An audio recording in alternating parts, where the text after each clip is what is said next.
everyone, my name is Paballo Mokoqo and I'm the founder and CEO of Basotho's Home Cleaning Services, which is a social enterprise that aims to economically empower disenfranchised women who work in the home cleaning industry.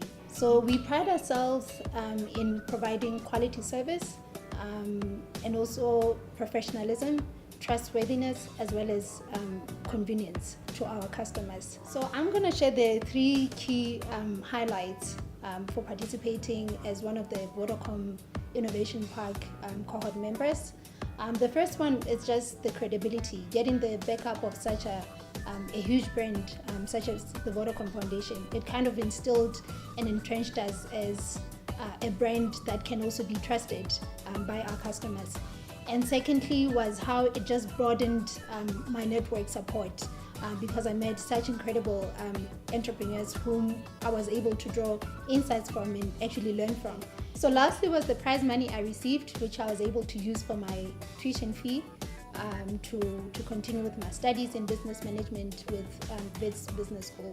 So those are the key three highlights, and thank you.